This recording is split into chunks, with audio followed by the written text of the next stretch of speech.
Good evening, everyone. Hi, my name is Joanne Conklin. I'm the director of the David Winton Bell Gallery, and it is my distinct pleasure to welcome you to the opening event for Danny Lyon, The Only Thing I Saw Worth Leaving. I've been aware of Danny Lyon's work for quite a while. In fact, since I was a photography student at Maryland Institute in the 1970s, which dates me and Danny, so we're okay together. And so it's really an honor for me to have a chance to meet Danny Lyons, to show his work, and I'm so glad he's joined us this evening to have a conversation that we'll share with you. And he will be talking to the curator of the exhibition and Brown graduate student Allison Pappas. Before I introduce Allison and Danny, I want to acknowledge the Brown alumni who have generously donated Lyon's work to the collection. The vast majority of our collection comes from donations. It probably tops 95% of the collection.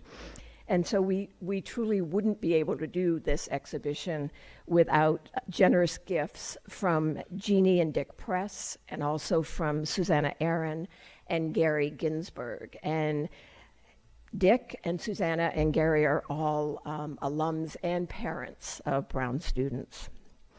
I also want to mention that this exhibition is mounted in conjunction with an initiative aimed at drawing attention to the gallery's permanent collection and in hopes of encouraging use of the collection throughout the curriculum.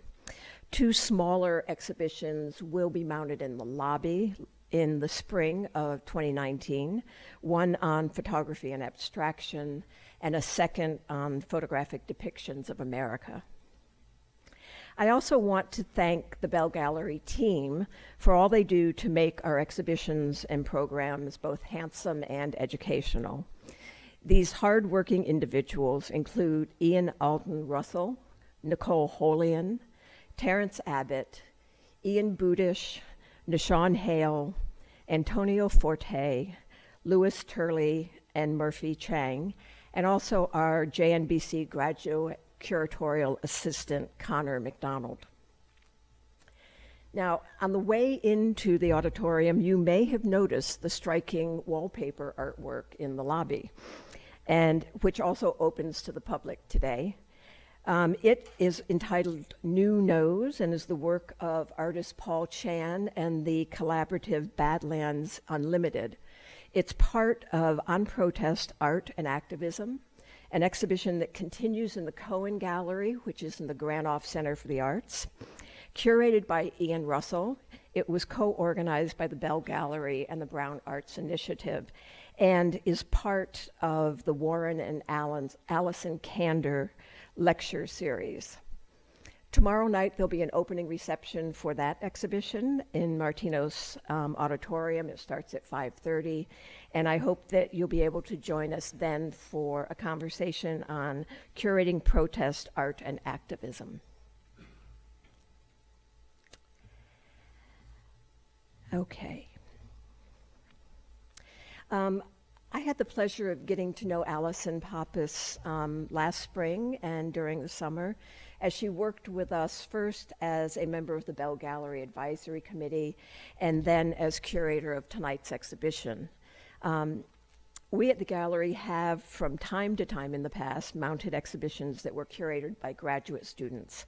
But none of these students came to us with the depth of museum and curatorial experience that Allison possesses. Over a little more than a decade, and while earning an undergraduate degree at Brown and an MA from Williams College, both in art history, Allison has held internships or fellowships at the Museum of Modern Art, Williams College Museum of Art, Williamstown Arts Conservation Center, and the J. Paul Getty Museum.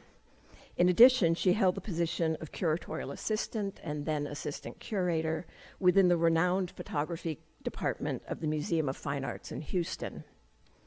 Finally, while she prepares for her PhD exams, Allison has curated 2 exhibitions that are currently on view in Providence. In addition to the exhibition that we opened tonight, you can see her work at the RISD Museum in an exhibition called Collective Recollections. So it was really delightful to work with Allison. Thank you very much. Okay, Danny Lyons. Danny Lyons is recognized as a photographer, a filmmaker, and a writer. Remarkably, he was an established figure in documentary photography by the time he turned 30. He had by then completed 3 series of works for which he is best known. Driven by concern for the marginalized and the disenfranchised, he had chronicled civil rights protests as the first official photographer of Snick, which is the Student Nonviolent Coordinating Committee. He had joined and documented the adventures of the Chicago-based motorcycle club called the Outlaws. And he had photographed the lives of prisoners in the Texas penitentiary system. Each of these series resulted in a book, and many of which are now eagerly sought by collectors. Danny Lyon, along with Larry Clark and later Nan Golden, is one of the primary advocates of what was then an emerging style of documentary photography that promotes an insider's view of segments of society. Making no pretense of objectivity, Lyons identifies with his subjects, befriends them, and in many instances becomes a lifelong friend. He calls his work advocacy journalism. In the late 1960s, Danny Lyon turned away from photography, seeking a greater sense of realism through the time-based medium of film. He has produced more than a dozen films since then on topics ranging from the 2004 Republican Convention in New York City to Indian and Chicano life in New Mexico, and to chronicles of his family life, such as Born to Film, which is in the current exhibition and features his son and also Brown graduate Raphael. His most recent release, called Wanderers, premiered at Gavin Brown Gallery this past September. Danny Lyon's work is held in museums throughout the US and Europe, including, to name a few, the Museum of Modern Art, the Art Institute of Chicago, the Center for Creative Photography in Tucson, the International Center for Photography in New York, Houston's Museum of Fine Arts, and the Harry Ransom Center at the University of Texas in Houston. He is a recipient of numerous Guggenheim and NEA grants, and also of an honorary degree from the Art Institute of Boston at Lesley College. Danny Lyons has been shown in solo exhibitions that are far too numerous to detail here, but I will mention most notably a recent traveling retrospective, I think long overdue, that was organized by the Whitney Museum of Art in 2016 and was called Danny Lyon's Message to the Future. Please join me in welcoming Danny Lyon.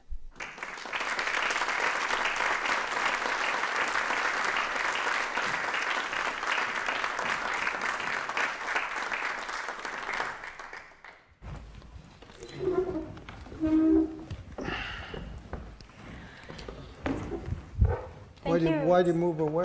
I was trying to turn so that I could kind of look at you. Moving towards you. Thank you so much for coming to speak with us. We are so happy to have you here. Thank you. I think there's something, we're obviously a university gallery and in a city that has always had a very strong history and community with photography. So I think there are a lot of people here who will be very excited to hear about your work and to maybe ask you some questions. And I think perhaps a good place for us to start would be by talking a little bit about history, both your own and the field of history at large. You were a history student in college, is that right? I was. At the University I of Chicago. I think the first course was, there was a general course in European history, which was an eye-opener. Had a lot to do with World War I. And then I studied a lot of ancient history, which I really loved, and I still read a lot of history. Most of my American history I learned just by reading afterwards. I love history. And I think I love the stories of history. And because I'm a kind of a documentarian, I was stunned looking back at records to see that I entered school as a science major. It said Bachelor of Science. You know, you can't get rid of these records. Well, you used to be able to get rid of records, but now you can't get rid of records. But that's what it said, and I was stunned. So I still can't, I find it completely inexplicable. But I remember there were some mathematicians in my family. I was good at geometry. And I remember hitting trigonometry because I think I placed out of geometry, and it was just, that was the end of me and science. Well, I think it's an interesting perspective for the students in the audience to think about the fact that you were an undergraduate student when you first began to make some of your early iconic photographs, which entailed you leaving your studies of history and actually going out into the country and sort of being a part of history. They called it the real world. The real world. Unlike today, right? Outside of... You know, I don't know if anything has changed, but they referred to, I went to the University of Chicago, I'm cold, and they called it the Ivory Tower. So is there still that separation? I mean, if I was a student, would I think now I'm going to go out into the real world because I'm leaving Brown? You know, it's funny, there's actually a ritual at Brown in graduation where we leave the confines of the campus and are welcomed into the real world. So that's from Plato, by the way, and for good reason. You know? Yeah. But I think that tension is something that, you know, a lot of young people are trying to think about the ways in which they can engage more actively in the ideas that they're interested in their studies. And maybe we can talk a little bit about your work with Snick, because you really made that movement and you did it young and you did it powerfully. You engaged in history in the making in a way that I think is really important and a little bit harder for us to understand today. And maybe we can talk about that. Yeah. Well, I don't know why. I mean, someone, I'm sure, is acting that way, or should be. I mean, it's interesting what came together. I think by then I was reading about someone's biography, and it reminded me of myself, because what happened to me, you know, I was a child, you know. I made films about it. My father made wonderful films, some of which are in this film, Born to Film. And just something happened. Who knows? I mean, you know, it happens between when I was 17 and 20, something kind of, and I was always I was kind of frightened. I cried a lot. I don't know who I was reading about, but he was like a bullfighter or somebody, and he was always crying and all, and I was like that. You know, it was it was easy for a bully to pick on me and all this kind of stuff. I couldn't stand the sight of blood. I remember seeing a dog run over, and I was just I couldn't even look at it, you know. So how did you come to decide to go south? What was that process? Yeah, so something happens, and it's a very strange thing, but it just happened. I kind of turned into me, or something else. And I don't know, you know, I think things are happening like that right now, you know. We have an older audience. I assumed that all these young people would be in this audience, and I was going to, you know, like Charlie Chaplin, I'd march out with a red flag, and the Pied Piper, and we'd all go out and occupy the administration building. Bernie Sanders did that. He was a classmate of mine, and one of my films says I'm a certified Brooklyn Jew, which is what Bernie was, and his best friend was Ira, and we were buddies, you know, and Bernie led the first sit-in I ever saw at the administration building, so this is not an original idea. And that was before I actually saw anything in the South. Which is interesting because, to me, because I've always got it backwards in my writing. I've always said I went south and I saw this stuff, and then I came back and saw Bernie lead the sit-in, and I said, well, they're just playing around. But in fact, that isn't true, because I've been looking up diaries and letters, and in fact, the first sit-in I ever saw was on campus. And I remember walking into this room, and they were sitting on the floor and blocking the doors, and I took pictures, and thinking they're just playing, that there's the real action is in the South, because I already knew, right. I knew, and that information was coming through student newspapers and stuff. So I was aware of it. And then, you know, once Susan Meiselas, who was a very honored photographer, got a MacArthur and was a combat photographer. She was blown up in El Salvador and has all these awards. Said to me that she missed the civil rights movement because she's about 7 years younger than me. But I grew up, I was going to say I missed Spain, but I grew up in a world where my mother openly talked about admiring Jewish doctors who went to Spain. My father was a doctor. And so, I mean, I'm just a kid. I grew up in the McCarthy era. But I was recently reading, I'm a huge reader of history, and there's yet another great book on the Spanish Civil War. And it specifically talks about a group that was formed by a doctor at Beth Israel Hospital, of doctors from New York City, who were probably all communists and certainly all Jewish, and he takes them to Spain. And I'm going like, did my mother sleep with this guy? Is this the guy she's talking about? Is this, you know? And I'll never know. I mean, my folks have been dead a long time. But so this was in the air and it was real, and I grew up with that. So I was looking for some romantic but it was totally romantic. I mean, I'm a kid who reads comic books and likes the Lone Ranger, you know. And so I got these, I knew this event was occurring, and then when I got the chance, I just went. Right. And about 2 years earlier, Dr. King was in Albany, in jail. It made the news. This is very, very early in the civil rights movement. I mean, what I'm talking about now is 4 years before the Selma March, which is infamous, where John is clubbed and all this violence thing.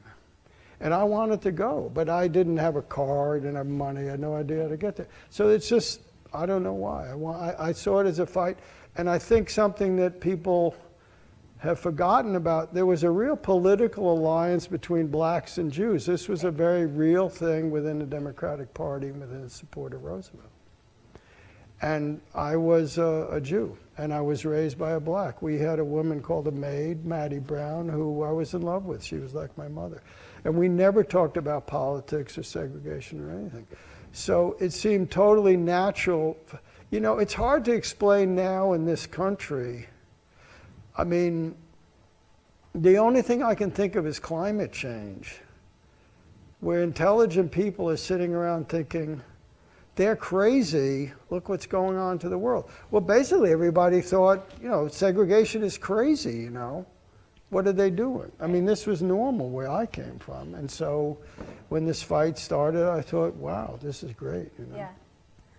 And so pretty quickly after graduating, you became the first official staff photographer for Snick.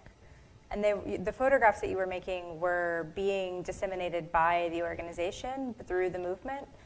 Yeah, you know, Julian Bond died recently, and he was just an amazing person. And there was a little office in Atlanta. It was integrated. There were a lot of Jewish people. There were people from the University of Chicago, people that I brought in, and Negro, they were called Negroes, and black people I brought in from the University of Chicago who followed me down.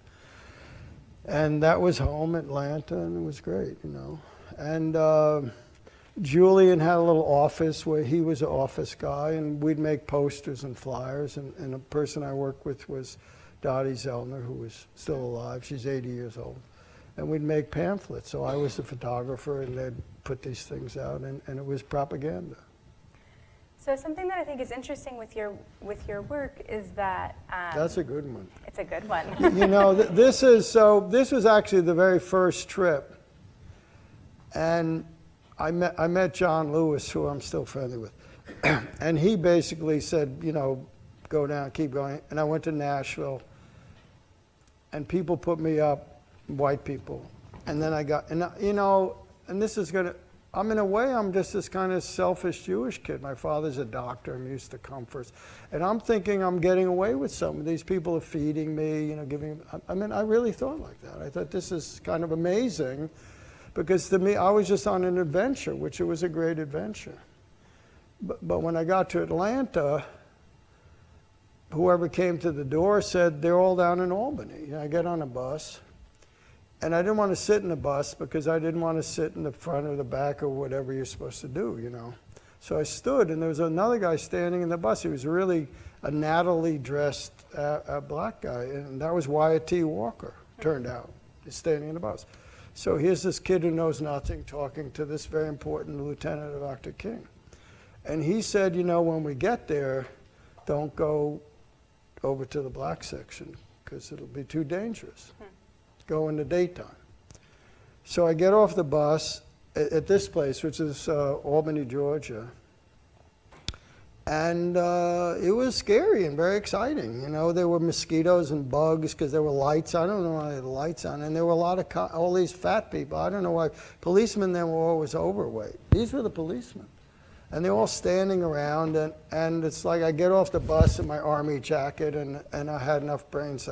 I had my cameras in a bag and kind of hidden. And they said, what are you doing here? And I don't know what I said, but they said, that's nigger town, there's a white part of town, where you going? And so I went to the white YMCA, which probably cost $1 to stay. And there was a white girl behind the counter. And she said, because I had this, because I was going to say beautiful, but I had a lot of black, dark, curly hair. And she said to me, was that real? Were my curls real? And I said, yes. And she said, may I touch them? This is a true story. She reaches over and touches me. And I spent the night. And then in the morning, I went across and reached the movement. And immediately had a picture made of myself in front of the Snick headquarters. I was so very proud of myself that I actually reached this place. Yeah. And then everybody was in jail and nothing was happening. So I was saying, I met a white guy and he said, well, we'll get arrested for you. And this was Eddie Brown, who was a local gang leader. So this was staged. There were no arrests. Dr. King was in jail. There had been mass arrests and it was quiet. So I think it might have even been a Sunday or something, and they went down to the drugstore. The reason these Snick pictures are so good is that I'm working, you know, it's like teamwork, you know, like in a football game. The guy says, now stay at the 5-yard line because I'm going to do something great there. So it wasn't that hard for me. And so I'm waiting, just standing there, and they go in and to a drugstore, try to sit down, the cops show up. And that's Eddie being carried beatifically right in front of me. Right. And that became like a symbol of a nonviolent arrest, which Snick needed because it said it was nonviolent, which it was.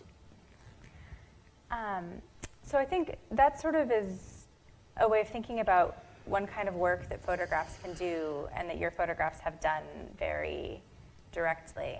But you also have, from fairly early in your career, you were young when you had your first solo exhibition at the Art Institute. You found through a relationship with a curator in Chicago, Hugh Edwards, you found a path into that world. And it seems to me that you've played this interesting sort of balance between this documentary journalistic, material and then your engagement with the art world. And both of them have flaws, but I wonder... Flaws? No? She said, you said flaws. Yeah. Did you see the film on Mozart where the king says there are too many notes in Così fan tutte? No. What, for instance? Well, I know you've talked about, you have criticized some certain types of media sources, but I think that there are also issues with what ends up in museums in terms of representation. So I think you can talk about sort of those relationships and how we are showing pictures to the public. No platform is neutral, whether it's Life magazine or a museum. You mean flaws in the outside world? You weren't talking about anything I did, right? No, of course not. No, I'm just saying that you've been able to move back and forth between sort of a field of journalism and an art field in a way that I feel like you almost play an outsider status in both, and as a result, you're able to have... I am an outsider. I was thinking, you know, I'm 76. I'm practically dead. The place is half empty, and there are no young people here. And I thought, wow. Yeah, I don't know. You know, I'm friendly. Allison's from Texas, which I live in New Mexico. And we were talking about Larry McMurtry, and he wrote to me or something, and he called me an oddity. And that's the word he used. Yeah, I don't know what's wrong with me. I don't. On the one hand, I have been very successful. I mean, talking about museums and buying prints and everything. And then finally getting the Whitney, which was, of course, wonderful. Having said that, I don't know why. I am an oddity. I don't know why I live in New Mexico. And I've never kind of fit with the American program. And I think that, especially starting at the beginning, I became very suspicious of everything, you know, and especially being thrown into a black world for my world, you know. Right. I used to say, because I had gone to the University of Chicago and I'd been there for 3 years and I was be there 4th year, and I think that the 4th year was very hard for me to do because I had become an activist. There was an amazing event going on and I kept missing things and I was very torn about it. And I think, and I remember once saying to my parents, and because I became, once I joined Snick, I became very kind of angry at the white world, or my world, and the rest of the world. And I think that, you know, when you get plunged into the world of African Americans in Georgia and the movement, where there's these highly sophisticated, politicized people, you see the world differently. Right. And you also see Life magazine differently. I remember I was really taking care. There was a fellow named James Foreman who should be as well known as Dr. King, but is not that well known. But he was the executive secretary of Snick. And Foreman was like a father to me. He was a little older. And I remember he talked about that something would come out in Life and he'd say they were red baiting Snick, which I didn't even understand. But it would be an article by a major, I think it was Schlesinger, or one of the major Kennedy people, and they'd say something horrible which would be devastating to Snick.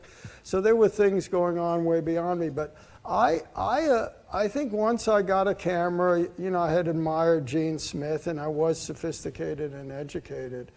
And I became very suspicious of Life magazine, the whole process of communicating.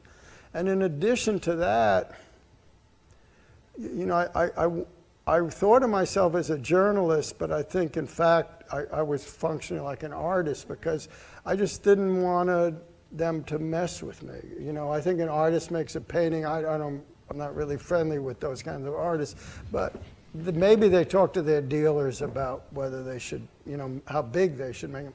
But they want to be left alone. They're like little gods and they have this universe. But a lot of people like that in all kinds of fields. So, yeah, I thought it was also corrupt, even within Magnum, the idea of getting jobs and then someone telling you what to do. You know, when I did The Prison, which was a huge accomplishment for me, and really my last big event as a journalist, then Life heard about it through Magnum, and they said they wanted me to go back and shoot it in color. You know, and you know, now if they had called me 10 years ago and said Life wants you to do this, you know, we'll pay you, I probably would have done it. But I remember meeting with this guy. I just laughed. I mean, it seemed idiotic. You know, I had spent 14 months every day working my ass off, and I had made a masterpiece. And Life magazine wanted me to do it in color. You know, I remember meeting Clay Felker in New York, and he was a legend, Clay Felker. He was an editor. And I think at that point, he had been at Esquire. And he saw the bike riders. He said, you know, if this was in New York, we'd publish it. I'm going, oh, go fuck yourself. I mean, because that's how I felt, you know. Yeah. That's crazy. But that's New York. New York is very New York-centric. New York is interested in New York. So which is a great place, but it is just one city, you know. Yeah. It's a big city. At that point, you were also thinking a lot about the photo book, right? And we have a picture now from the first photo book that you made. Those guys were both Vietnam vets. I don't think I knew it when I did the book, which is really amazing, which means they hid it. They didn't say, hey, you remember Da Nang and that girl we cut up? Or they didn't talk about it because I would have known. And I find it amazing. Because I knew this, especially this fellow on the left I saw repeatedly. They were Gary Rogues. Then they joined the Outlaws. And they would stay long after I left. And but you had a kind of control over the photo book in that way. People weren't using your pictures, you were directing them, and you were directing them through text. There's a heavy amount of text in that book. Yeah, because I was going to talk about Robert. You know, so Robert Frank really sets a standard with the Americans. And one of the things he does is he says, look, if you make a photo book, you can control it and you can be famous and you can be like Robert Frank. On the other hand, because I got to know and live with Robert Frank, I remember him saying to me about my writing, not about my writing, because he actually was writing a little then too, but that I was using a text.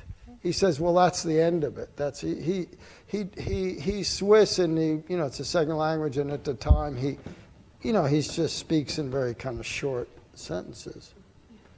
And the end of it, and of course that's kicking out the ladder. That's why he's saying, because that was, I mean, if you care about books, that was his great accomplishment. And he was married to a painter, and he used to say, Mary's the artist. They didn't treat me as an artist because they didn't treat him as an artist. Right. Because he was a photographer, and that was, the history that he was part of. And but then you talk to Nan Golden, who is a friend of mine. We're not close, but she wrote a piece about me, and we spent a little time together. And she loves text. And I was working on a thing in Chiapas, and I said something about doing a text, and she just loves text. And the world changes, but I think she's made some amazing photo books. And you're right. I many years later, the ICP was trying to do something with me. I didn't want to do it, but I met the director, and he said, "You're a bookmaker," and it's true. I think, especially for this period, that's what I cared about. The work of art was his book, and I wanted them to be perfect, and I did 3 of them, and then I walked away from it because I couldn't think of another interesting way to do a photo book. And then another 40 years went by, so I did 12 more.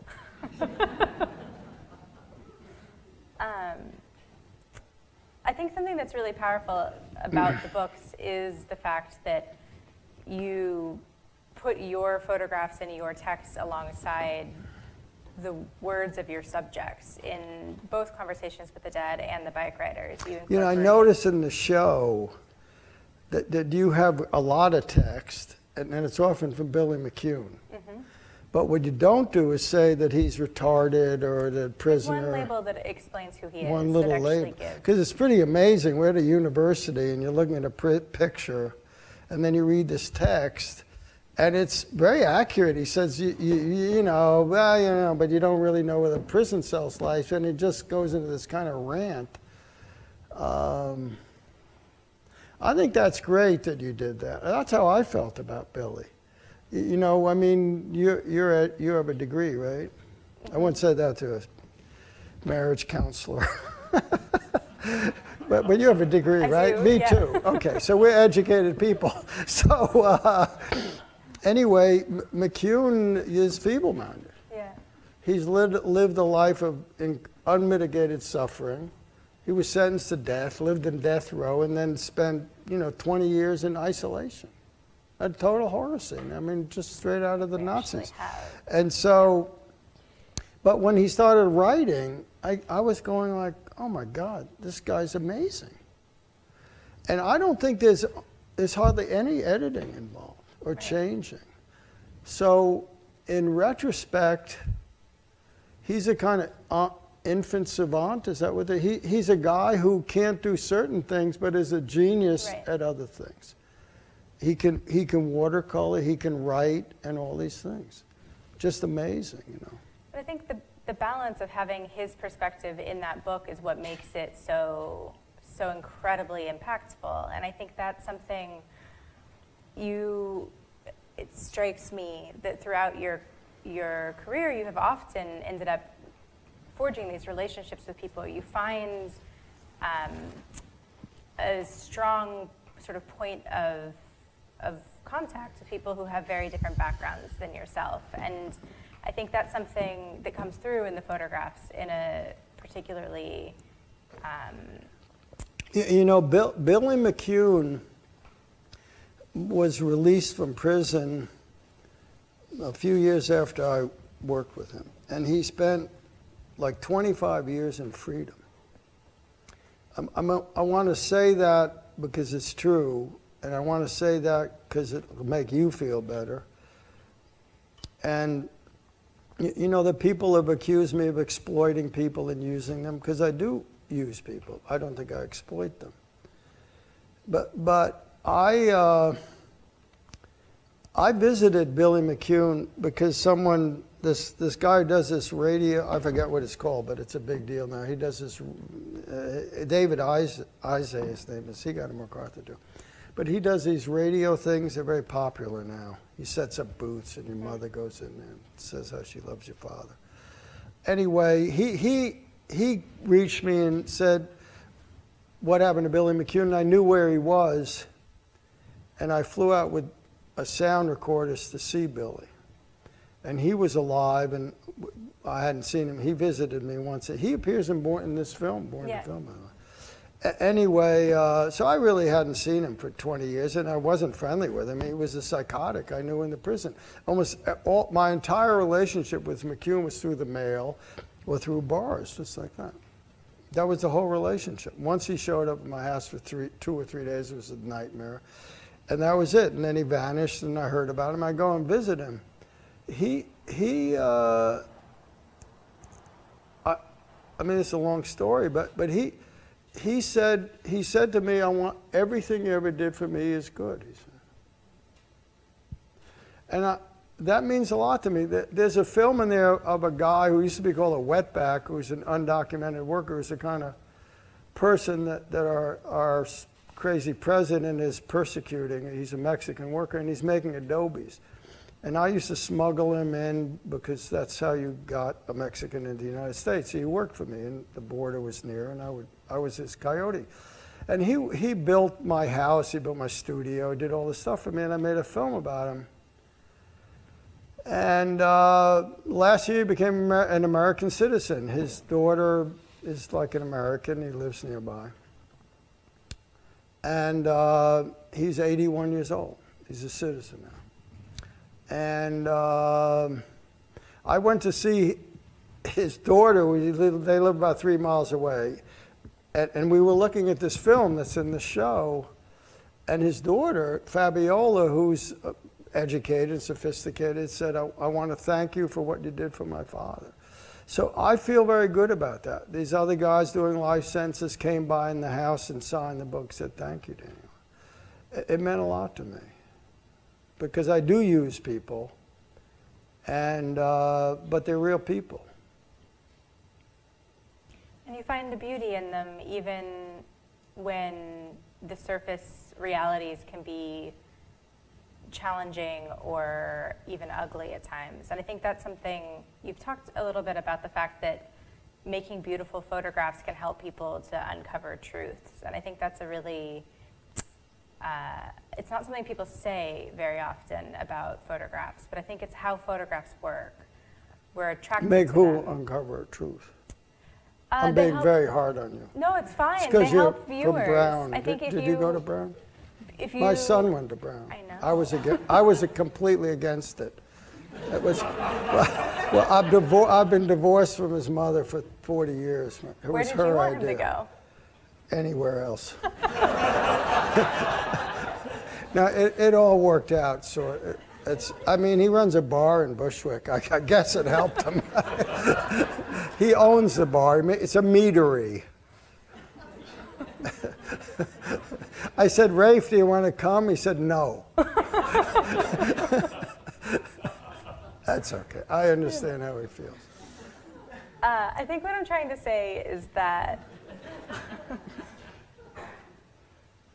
your photographs are beautiful and they show people in a beautiful light, people who are not treated as equal citizens, people who are murderers, people who are lots of things that we have trouble identifying with if we come from different backgrounds. And I did a film called Murderers. I mean, it's an interesting film. I mean, it's a short film. All of the films are on Vimeo. You just have to spell my name right and put Vimeo in it. And they'll come up. And the reason they're not on YouTube is that YouTube has ads and is owned by the evil person Zuckerberg, who owns Instagram and owns everything. But Vimeo is not like that. There are no ads, and you can watch them in a bar or at home or at the beach or on your TV.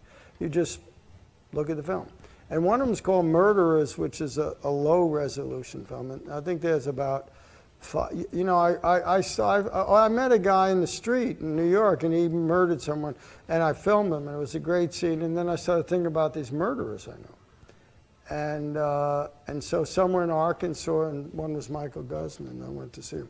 But in Arkansas, my friend Dinker, who's innocent, who's doing life for murder, he managed to get a couple other guys in who would murder, you know, they were found guilty of murder. And one of them, his name was Pinky, and he was on death row in Arkansas. Only Arkansas really kills people, lots of them. And he tells a story how they killed this retarded guy who was and they talk about, he thought he was, you know, he got a big cake for his last meal, but he was retarded and they killed him anyway. But Pinky, who was on death row, talks about the act of killing someone. And it's interesting, and I mean, he's on camera, he's talking to me, and he says at one point that anyone can kill someone. It's just a matter of the circumstances. I mean, I think he's talking about himself, he wouldn't never talked about the details of killing someone. But there's certainly people, I mean, I've read a lot of Jewish history. You know, this guy who made Shoah did a wonderful autobiography, Lanzmann, and I think he just passed away, but he talks about killing someone. I think his father killed someone. They meet him on the road, and then this amazing moment. So, you know, I don't think these people were murderers. They were, you know, in circumstances that they murdered someone, you know. So I think your ability to find that in people, I think your photographs help your audience to find that. That's the point I was trying to get at.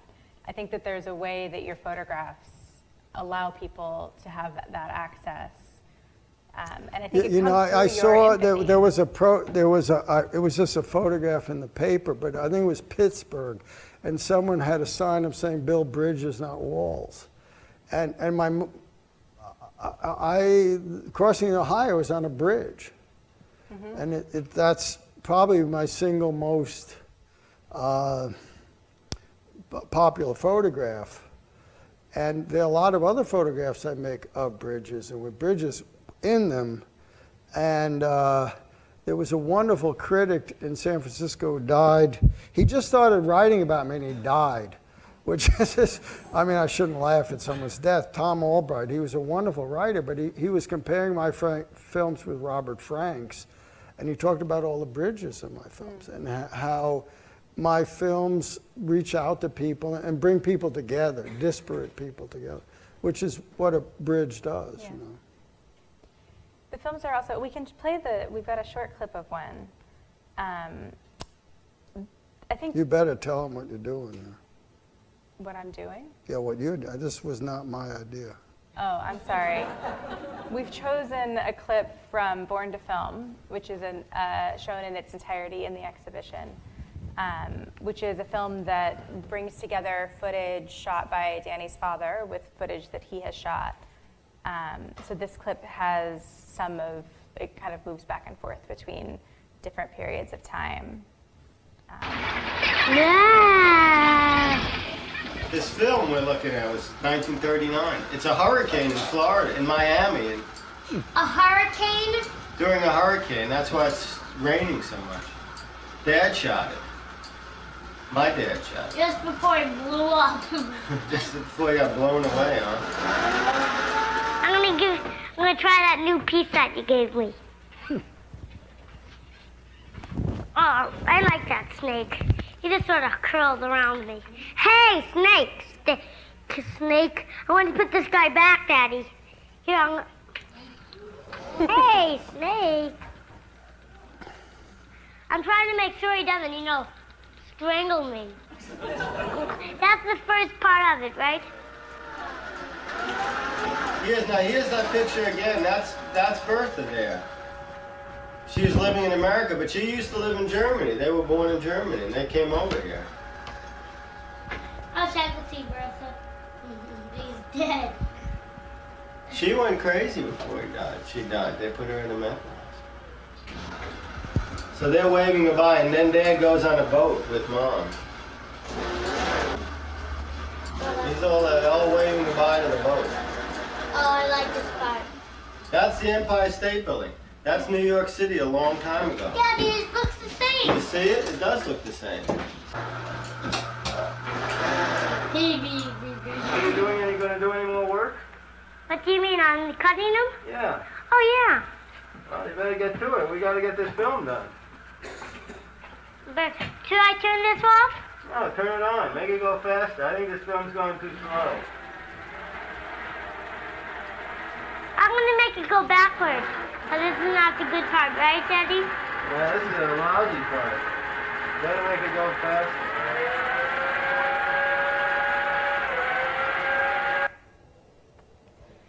But then the snake falls down. Yeah, we were worried about making people sit for too long, but they can see the whole film. All right. But I think the films we've been talking about previously sort of give the same sort of environmental portrait of a community or of the individual that you're focusing on, whether it's Eddie or the sort of neighbors around you in Llanito. And with this film, you're moving towards yourself in a way, not in a way, very directly. And I think that represented a fairly significant shift for your practice. Yeah, this was kind of huge for me. I mean, I was in New York City last night, and I was at the parade. You do a Halloween parade. It used to be really great because it was more just individual gay people in outrageous outfits, but it's more pro. It was pretty awesome for a parade, but I had left New York intentionally and become me, and I ended up settling in New Mexico, built a house, and then I had remarried, and Stephanie took the kids who were teeny weeny little kids. One was 18 months and one was 5, or they were very small, and moved back to New Jersey. So this was a total crisis for us. And we followed. So I'm back in New York, which I didn't want to be. And New York was back. You know, you don't notice it. I remember, college kids, they're like, in James Joyce, Portrait of the Artist, they was talking about philosophy and the Greeks and everything. And we used to talk about people being a product of their time, that this was just something people said. And I didn't want to believe it. I think I was so full of myself that I didn't like the idea that somehow I was controlled by anything. You know, my parents were immigrants. I think my mother made it absolutely clear that I was free in a way that none of them had ever been. And I think what I didn't think much about was they actually did everything for the 2 boys. My brother became a doctor.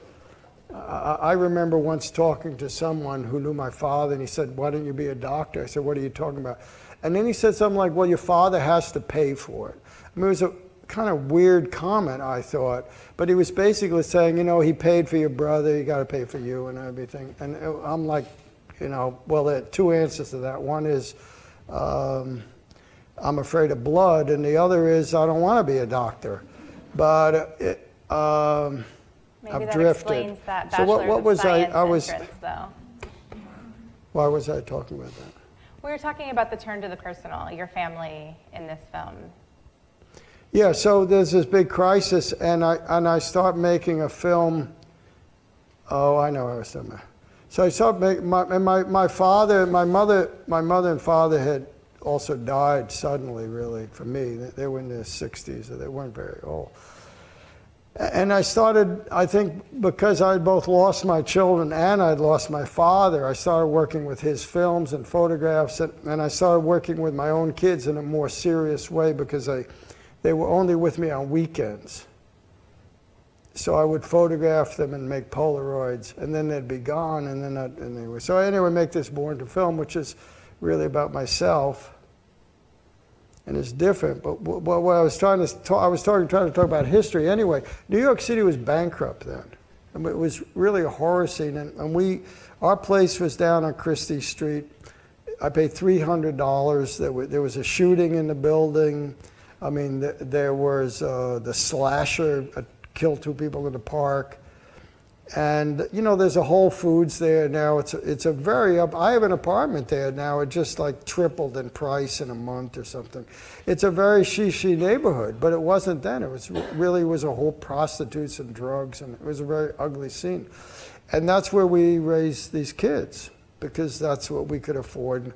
People would come down and say, how can you live here and have the kids here and all this stuff. But, and it's totally transformed now. I mean, I'm in the East Village. I know people, you know, my dad used to tell me these stories, how he could have bought an island in Lake George because it was $600 and his buddy did and he didn't. And the Anthology Film Archive has this beautiful building. They bought it, Mika's bought it for $50,000. I think someone wants to buy it for $10 million. And these buildings were abandoned. You could get them for nothing, you know. But let's talk, can we talk about the destruction? I like that, because I was going to say, since then I made 2 more films about the family, but the most recently is called Childhood, which is a term from one of Tolstoy's short stories. And I took my father's footage, which you saw a little bit of, and made a film of myself from when I'm born to when I'm 15, because he had footage of all this stuff. And so I just took his footage. So he shot the whole thing, even though he's been dead for, and I made a film basically about myself, and I put in this heroic soundtrack, which is mostly the Lone Ranger. And it's all this footage from the 40s that he shot during the war. He was a wonderful cinematographer, and you wrote a great caption. I photographed that and sent it to my brother, because I love what you wrote. Well, I guess, I don't know if it's a quote from me, but yeah, it was a quote from me, but it was about my, it was about my mother filming my father and never being credited. Because he does this amazing scene at the beach. This is Jones Beach in 1945. And in the last frame, he gets in the sand and he writes "the end." And at that moment, a wave comes and obliterates it. So my mother had to shoot it. And of course, she gets no credit. And it's a masterpiece of home movie making. But he was a German, and he yelled at you if you didn't stand in the right place. But he was also he was a director. He was serious about this, and he left this great work. So I make this film, Childhood, starring me, and then in the middle of it, I take this really awful news footage, and not good, you know, not a good transfer of 16 millimeter, but a shitty copy on tape of the Long Island Railroad crash, and I put it right in the middle of the film. That's destruction, right? Yeah. Why did I do that? How do I show it to my grandchildren? You know, you do like, come on, Ozzy, here's a picture of Grandpa, and then, okay, you have to leave the room now because there's going to be 90 people about to be killed?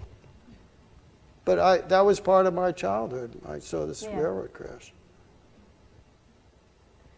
Well, what do you think? I shouldn't have done it? Billy McCune would talk to me that way. He'd say, what, you think I shouldn't have said that? And I go, well, it's okay, Billy. I think you're doing good. No, I think it's something throughout your work, there is this sort of movement back and forth between the destruction and between the building and the sort of search for freedom or whatever. I mean, that's part of life. That's part of the long arcs of history, and I think that comes back to your interest in watching civilizations grow What and is evolve. I mean, I tried to understand what you wrote, but destruction is destruction, right? That's bad. That's what's happening, and they bomb these places. They show all they compare it to Berlin Right. and all that. What does that have to do with freedom? I think they're flip sides of a coin. I mean, I think That would be it's bad a if that's balance. true. I mean, well, we would like to think that we're not, you know, genetically wired to destroy ourselves, because we seem to be doing that. Perhaps I'm too pessimistic to be answering this question right Yeah, now. I think And you're maybe we much should too. open this I up to think the you're too. audience. I think you're too pessimistic.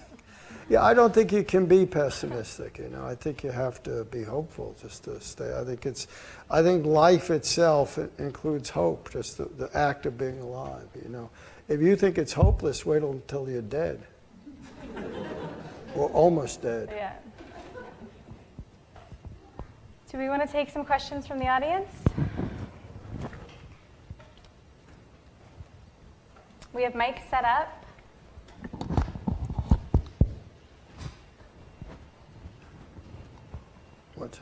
Joanne, why don't you ask a question? Oh, we got someone. All right. Hi, thank you so much for coming.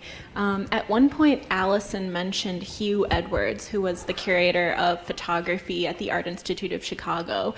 And I'm wondering if you can tell us about the importance of Hugh as a champion for your work and how he first found you. I'm glad you brought it up. I mean, Allison brought him up also. There's a great, you know, a lot of this is online, and a Canadian fellow came down and did a great, and he got friendly with me. He did a podcast with me, and that led me to trust him, and I had made tape recordings with Hugh Edwards, I think in the early 70s, and I digitalized. I just gave him the files, and I helped him edit a little bit. He made a wonderful show about, if you really care about Hugh Edwards, go to it's called The Magic Hours, the podcast, and you can hear Hugh Edwards. It's remarkable. And he didn't want this recording to be made, and but it was made, and he knew about it. It took 3 days, and as you say, thank God I did it, because it exists. You know, and another thing I want to say, when you reach where I am in life, you realize how many people have helped you along the way. You know, I mean, people become these stars, and they often don't talk about the fact that they don't talk about all kinds of people who were huge in their lives. Edwards was certainly one of them. He wasn't the first one. I think the first one was James Foreman, who was a veteran and led Snick and had gone to Columbia College. It was really a northerner out of Chicago with families in Mississippi. And he really took me under his wing and promoted me. And also, when people like Marion Barry and other people from Howard didn't really want me to be, they didn't, I mean, Julian Bond said it wasn't racial, it was just paying someone. Why pay a white guy to take pictures? They could take their own pictures. And Foreman took him in the bathroom and said, "You don't get it, this guy does stuff we can't do." You know. And Foreman really, and not only that, I remember when I wanted to get a Guggenheim, and I was ambitious, and I knew I wanted to photograph bike riders, and I went in and asked him for a recommendation.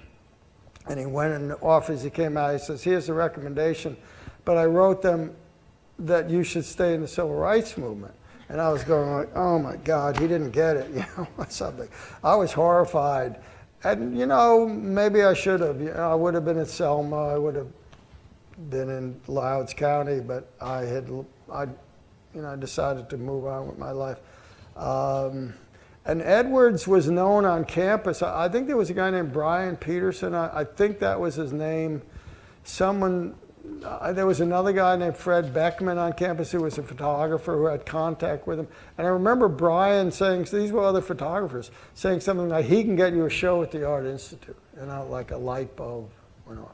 And I had been in a couple contests, and he was a judge, and I think he was the judge for one, and the second one, this truck, he gave it the first prize, and I got very close to him. You know, something has come up, which I'm only going to talk about because he's dead, which is, I mean, this fellow Weitzman did the magic hour is queer. He has a pink hat, and he says, I'm queer. And he thinks Edwards is queer, and he kind of insists Edwards was queer. And someone else wrote a column, Richard Woodward, who is very, very, I think that's very respected.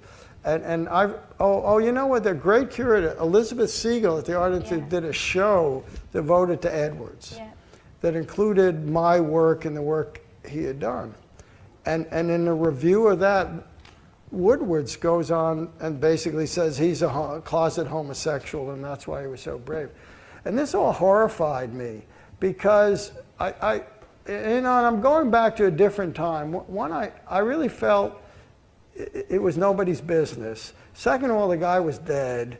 It was all this revisionism. You know, revisionism is something you study in history.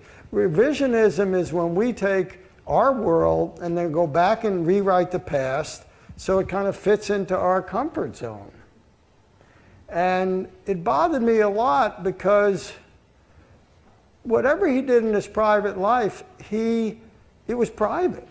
I knew him, I knew his friends. We were very, very close, you know.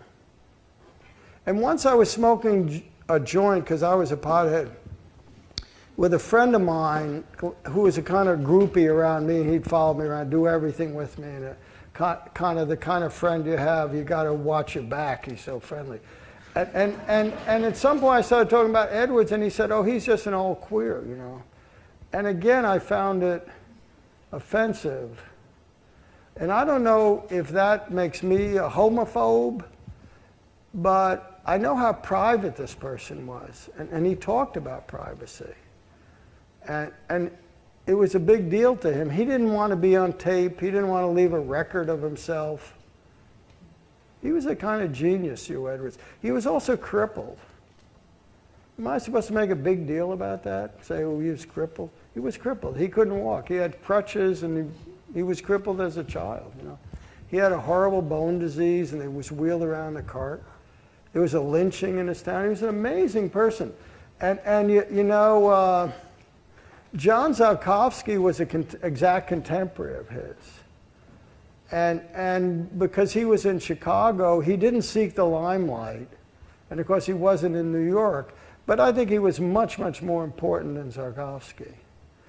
And not just because he showed me, but he showed Bruce Davis, and he was the first one to show Robert Frank, to give him a full show. MoMA gave him a two-person show. But he was in love with a certain kind of street photography. He was in love with Americans, and he did 50 one-man shows that I think really changed America. And in the end, he was going blind, and he couldn't see. And he said that his greatest joy was looking into the human face. You know, I don't know if you've known anyone. This was the kind of person that everything he said, you remembered, because it was so profound. And I felt he was the only intellectual I ever met. I'm sure there were others around. He was also self-educated. Meaning he never, I don't think he went beyond high school, but he read in French and different languages. He bought novels as they came out by everybody. He knew Kenneth Anger really well. And he was one of the first to hear about John Genet in America. I mean, he told me stories about people who knew Genet. Thank you. He didn't like the civil rights movement. That was an interesting moment because he was from Paducah, Kentucky. And his family fought for the North. And he told wonderful stories about the Civil War, which he had heard from his uncles. So I knew him, and I'm already involved with him. Then I go to Snick. Then I come. I'm showing him the Snick photographs. I remember him looking at him, and he says, "What are they trying to do? Start the Civil War again?" And of course, in a way, they were trying to start the Civil War. And if you read our history, I mean, I'm a pacifist, and I didn't want to go to Vietnam because I'm against war. You know, I didn't want to be killed, and I'm just against the whole process, which I think is insanity.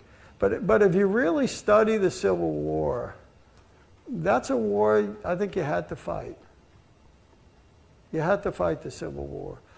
And that's a terrible thing to say. You know, the people who argue the Civil War never should have happened. Gore Vidal argues we would have been better off if we were 4 countries. We wouldn't be such a menace right now if we were all the South was a separate country. But if you really read history, there were people who loved the Confederacy. One of them was Adolf Hitler. A lot of people loved the Confederacy. Because it wasn't just the Confederacy, it was based on this whole idea of human slavery. And that there were different groups of humans, and this group had the right to do whatever it wanted to do. So had we not fought and won the Civil War, the whole world might have been. There's another comment I want to make about it. I'm very close with John Lewis, and there was a reenactment, which I laugh at. They're so idiotic, can you say that about the March on Washington? But there was a reenactment 50 years later, and everybody goes to Washington. And I was with John, and he's saying, that's where Dr. King spoke, because they got a star there in the marble. And I'm going like, but what about where you spoke, John? And you go in the Lincoln Memorial, which is an awesome memorial because it has his amazing writing on both sides. Some of the greatest writing in the English language is done by a president of the United States for his inaugural. The second inaugural is considered, like Shakespeare, as one of our greatest pieces of writing in English, as is the Gettysburg Address. And you look at the people worshiping at this gigantic figure, and they're from all over the world. They're from India and Pakistan and China and Uzbekistan. Because the whole world looked to Lincoln and this issue. And the whole world, and this blew my mind, looked at what happened in the South, and they sang "We Shall Overcome" in Poland, and they sang it in, you know, when they tried to overthrow the government in Uruguay. I think maybe that's a good place to end, and I'm going to invite everybody to go out and take a look at the film and maybe have a drink and enjoy your evening. Thank you for coming.